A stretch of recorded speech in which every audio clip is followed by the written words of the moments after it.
Well, hi, Michelle. We're going to talk about wet and dry conveyance now. So, an important topic, uh, and probably one of the most dominant topics around rainwater harvesting in recent discussions throughout Australia. Earlier on, we were talking about discoloured water and the rotten egg smell you can get sometimes, and the concern it generates, but it's simply generated by not fully understanding how your dry and wet conveyance system works.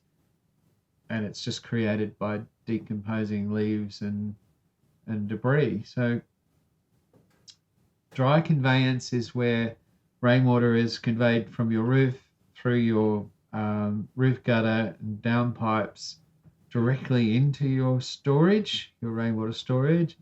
Whereas wet conveyance is where the downpipes actually go into the ground and pop up further away, and then are connected into your rainwater storage. And with wet conveyance, the head from your roof is pushing the water through that system down through the pipe system that may or may not be in your soil, but down low, and then up again into your rainwater storage.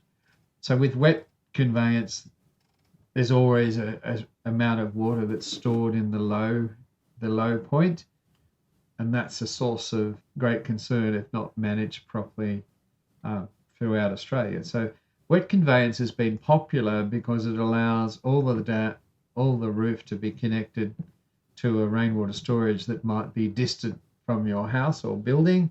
So all the downpipes go underground and they travel through a system, and then they pop up again, and the water enters into the. It can be more aesthetic, that's for sure, right? Yes, it's seen to be more aesthetic, particularly by building companies in Australia, where rainwater harvesting is mandated in many jurisdictions as to ease the burden on stormwater systems and a water utility water supply system. So they're an important part of our water efficiency concept in our dry country. So the building companies and many homeowners have preferred the wet systems.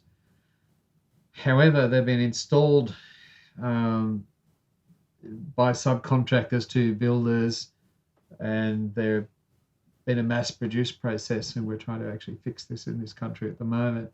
If you don't have a leaf diverter and mesh screens on the inlets and outlets of your wet system, all that will happen is you're actually having debris and sediment sitting in the low point of your system, and after a couple of days it will decompose and you'll get discoloured water and you'll get that rotten egg smell.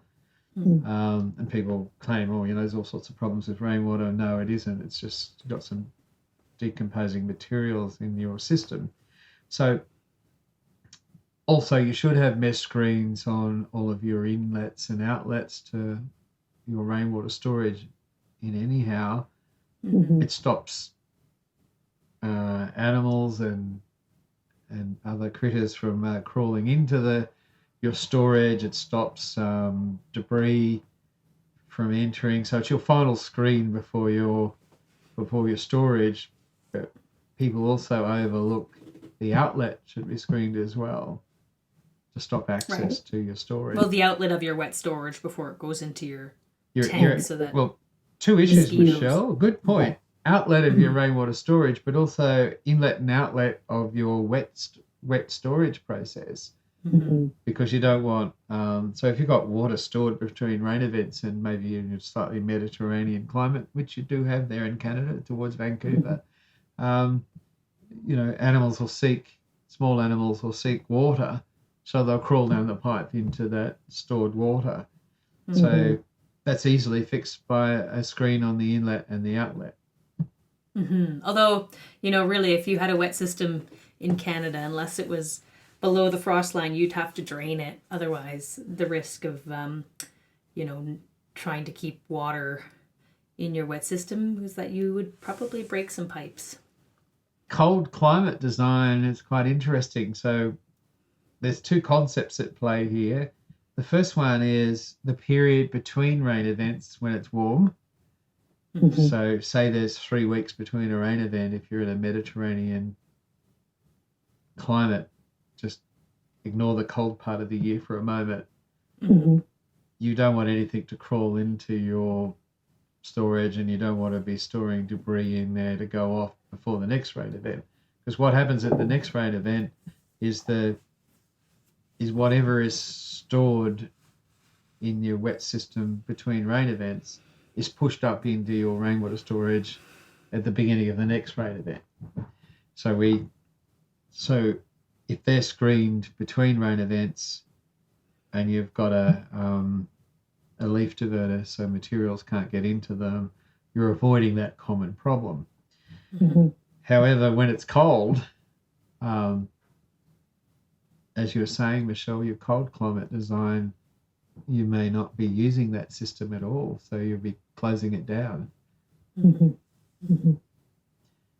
And you'll be flushing it, I'm assuming. So that's the other issue. We need a flushing point for a wet system.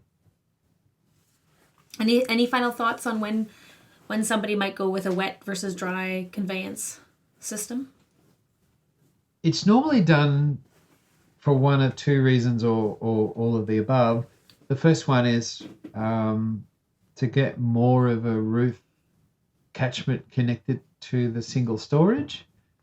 And the second one, as you've already referred to, Michelle, is for attractiveness, aesthetics.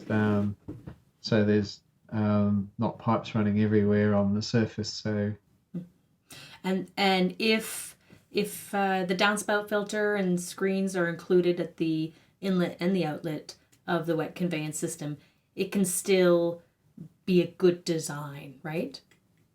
Absolutely. And also have the opportunity to have a flushing point in your wet system, so you can flush it sometimes to clean it out. So, but it's provided you take those precautions, I think it's a perfectly acceptable design. You just need to put a little more maintenance effort into that system, and a little more design effort to make sure it works properly. Right. Okay, excellent.